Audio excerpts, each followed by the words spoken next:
Welcome back to the Upland Forum, where we highlight leaders and professionals who help strengthen our community through service, education, and expertise. Today, we're talking about something many people avoid, but everyone needs to think about: planning for the future. And I just don't mean financially planning. Our guest today is Monica Duran, founder of Honor Your Legacy, and she helps families prepare for life's most important transitions through estate planning, legacy guidance, and a whole lot more, which I didn't even know, which is why I think she's a phenomenal, not only a guest, but a great resource for our community. So this is a conversation about protecting your loved ones, honoring their wishes, and creating peace of mind before life forces difficult decisions. So what do you say we bring her on in? Hey, Monica, welcome. Hello, everyone. Happy Thanks Monday. for joining. Happy Monday. Thanks for joining our show today. I'm glad you came on board. Thank you. Thank you for having me. Yeah, for sure. And because we are pressed for time, and there's a lot I want to cover in the next 20 minutes or so. I want to make sure that folks get to really know who you are. And let me start by just, tell us a little bit about your journey. What led you to create Honor Your Legacy? Thank you for that question. I have to say, long story short, I actually lost my mom at the age of 13. And when I say my mom, it wasn't my biological mom. It was my grandmother who raised me from a baby till I was 12 years old. So that is technically the only mom I knew up until that age. And she passed away when I was 13. And there was technically no plan in place for me. And that's when I realized the importance of that. So I have 3 children myself. And I've always made sure that my children know in case, because it happens, right? If you guys hear my 4-legged child, that is Shuri. So just in case she decides to bark at somebody during this. Anyway, but yes, my children have always known in the case of this is what would happen, right? Because we should always all have a plan. And our children shouldn't have to be left to now let's see what happens, right? And fast forward to that, my brother, who was 17 at the time, passed away, and I was 21. And we had to plan for all of his services on a moment's notice. And for anyone who's ever had to do that, it is an extremely difficult task to ask of anyone. So, we got it handled. But the biggest part I learned from that lesson was, unfortunately, there's people that do what I do that care more about their bottom line than the families. This gentleman told us, this is the last thing you get to do for your brother, and you should get him the best casket. And we did that, right? Because you're not there. You're not emotionally present. You're physically present. Your brain is active and working, but you're really, depending on the loss, you're just really not there, And fast forward to my brother Junior, being 30 years old, and he was given a week to live. And it was, the transition's not easier in the sense of the loss, but at least there's time to ask questions, time to make sure that, how do we honor you, right? And that was the first time I understood the difference between being able to ask your loved ones, how should we honor you? And not having a plan in place. And not long ago, about 3 years ago, actually, my brother-in-law got sick. He's been doing dialysis for some time. And, on one of those times of like, I'm going to go visit you, what should I take? Puzzles and such. He had a bit of a nervous breakdown, if you will, in the sense that he was asking me to make sure that I didn't leave my sister to her own demise, meaning we all know how she is because we all have those. She's going to kill me if she sees this. But, she just wasn't ready to plan, just like so many of us, right? It's an uncomfortable conversation. And he just asked, can you please make sure that you're there? Can you please make sure that you help with guidance, right? And the more I heard, the more I knew, actually, I'm going to do you, I'm going to one up that. And I started asking him questions as to, how do we honor you in the case that when you do pass? Because that's, well, most of us, all of us, every single one of us, different ways. Some you're going to have enough time to plan, and it's not going to be, a catastrophe that happened overnight. That's what I mean by some of us will have the opportunity to plan, and some of us, it just happens so suddenly that if we had a plan in place, not to say that your family is not going to go through the difficult time of the loss, but at least you don't have to do all the planning and, do you know what he wanted? Did he want to be buried? Did he want to be cremated? Where? How much is this going to cost? Where are we going to get it from? So that's where Honor Your Legacy came from, understanding and knowing that there's a need for what I do. Right. And you know what? And to your point, you're right. Even I remember when I had to deal with my mom, my dad, and my sister. I mean, the same thing. Those they play on your emotions and all of that, and it would have been great to have somebody like you when I was going through it, because I never knew folks like you existed, or especially you, because when we started talking about it, I was like, okay, this is a brand new concept that I wish I would have known when I was going through this, because sadly enough, a lot of these companies, a lot of these places play on your feelings. And when you're not all there, going through the distress of everything that you're hearing you're going through, it creates another world of problems for you financially and so forth. But to give you a follow-up question too is, why do you think that so many families are hesitant to begin even talking about it or planning for this? We I would know have the to obvious answer to that, but you know what I mean? Like, but what have you seen? So what I've seen for the most part, especially when I've had, like, for example, I have my favorite client, and he turned into my favorite client because he was probably the most difficult client I had ever had, in the sense that he just wasn't ready to plan. And to him, like, he was like, with his wife, the audacity of you doing this, are you planning on me dying? And it's like his wife said, I'm not just planning for you, I'm planning for both of us. Like, I don't want to have this happen to us all of a sudden. So most people are afraid of dying. And the thought of having to plan for your funeral for that day, it's uncomfortable. It's scary.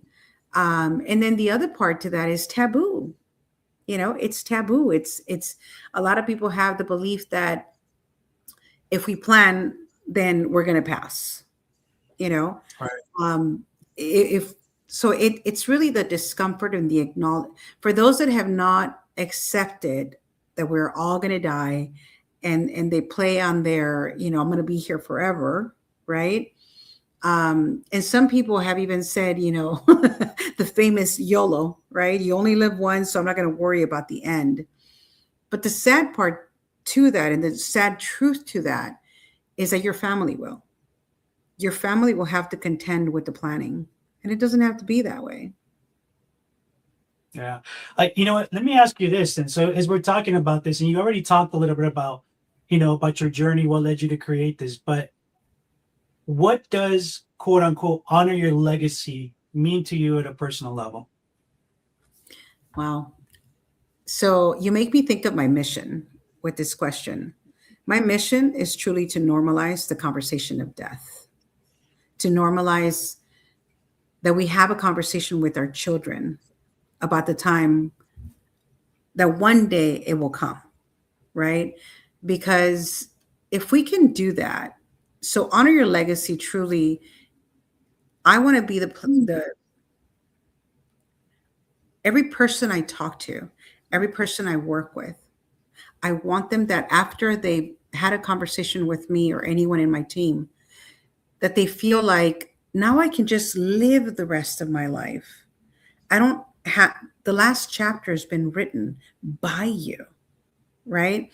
So my children, I have 3 children. I have a 36-year-old daughter, a 28-year-old daughter, and a 17-year-old son.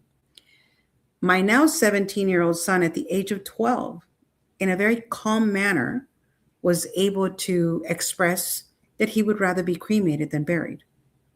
Because Wow. when we talk to our children about it, and when the time comes, not if the time comes, you give them this gift, the privilege of knowing that there's a finite amount of time that we get to live. How many summers do we get? We don't know, but it's what you do with them, right? And if you have the understanding that someday, God willing, I asked Jesus for 95.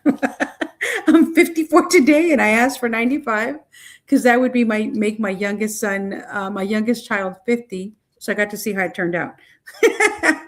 But truly, it just, for me, it's making sure that every single family I work with has a plan in place with instructions for their loved ones to follow when the time comes, as opposed to giving them the gift of chaos, sadly.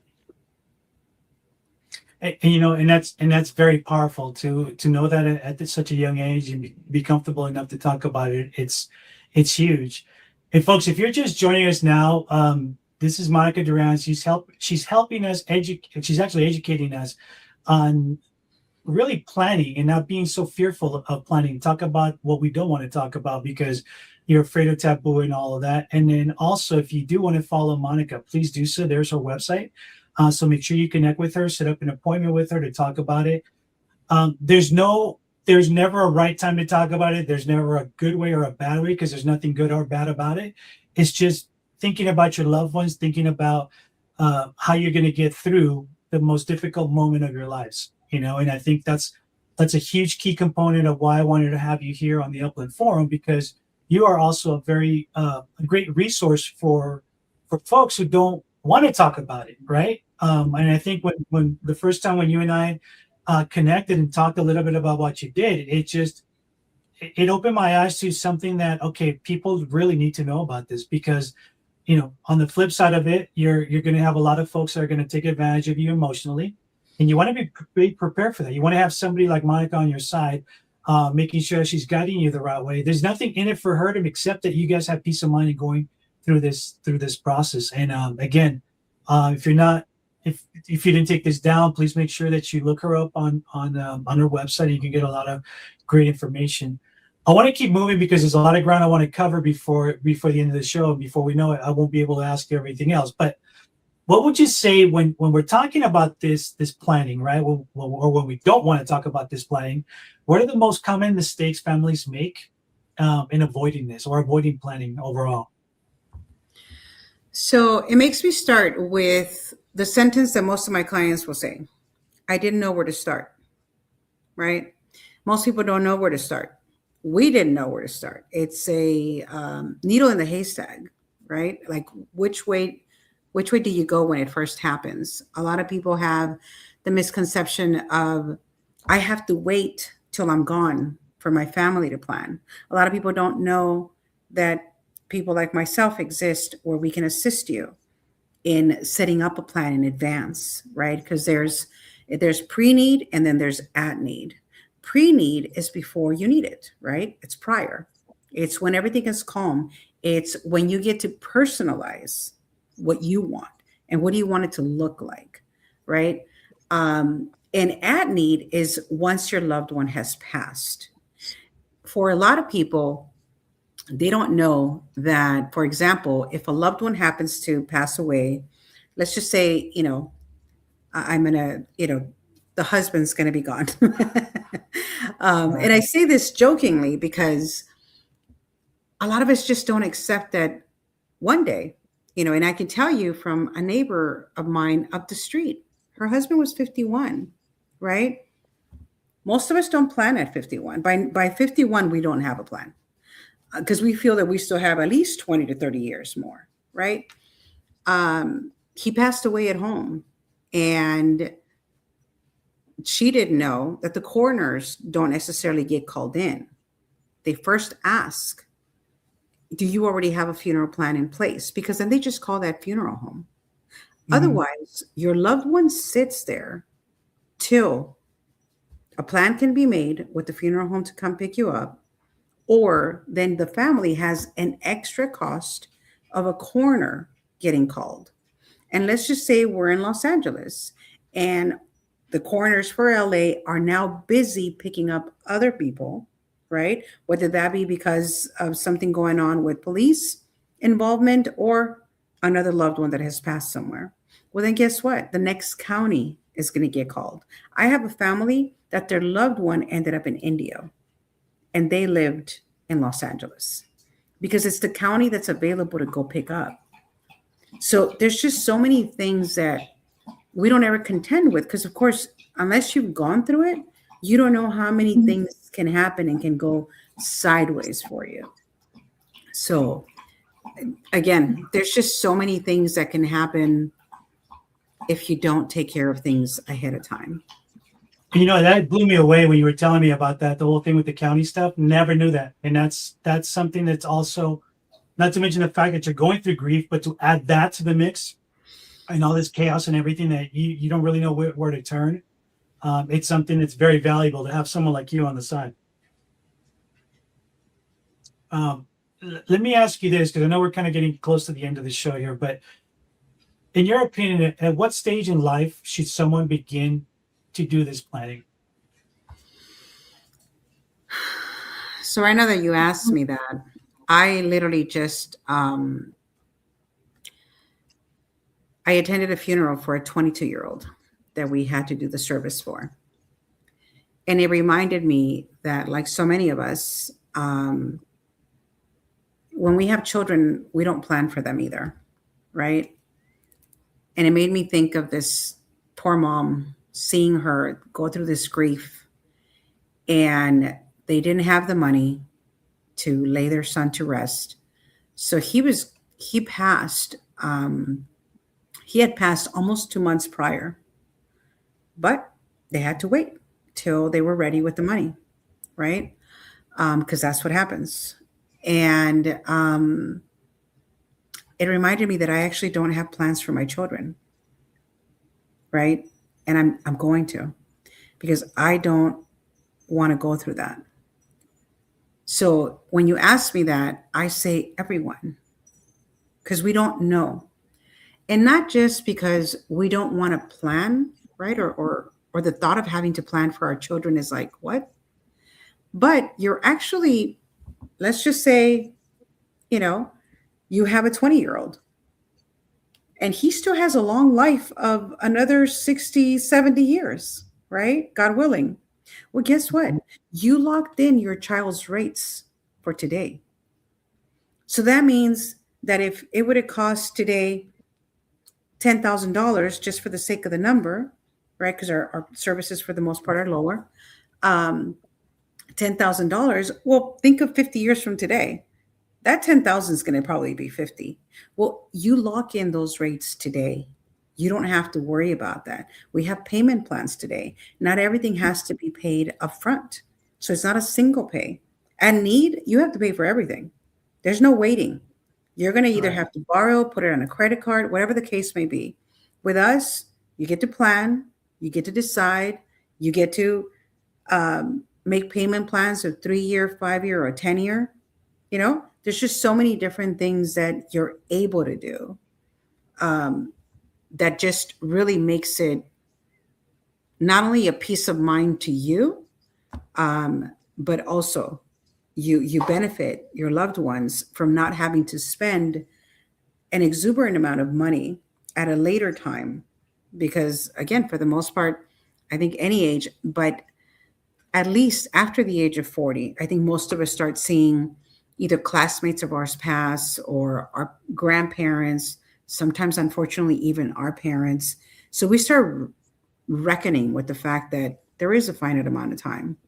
If you have children, especially, no matter what age, you definitely should have a plan in place and not leave it to when the time comes. Right. That's what I would say. Well, folks, this was an important conversation. I want to thank Monica Duran of Honor Your Legacy for today. Planning for the future may not always be easy, but it's one of the greatest gifts we can give the people we love. So taking the time to prepare today can save your family confusion. It can save them stress, heartaches for tomorrow. So if you are ready to begin protecting your wishes and your legacy, learn more at honoryourlegacy.com. This has been another Upland Forum where we spotlight the professionals and leaders helping our community prepare, grow, and thrive. I am Carlos Garcia. I'll see you guys. Yes. You gave my website, but if we can give my Instagram, it's exactly the same thing at Honor Your Legacy, at Honor Your Legacy. Thank you. All right. Thanks, Monica. Okay.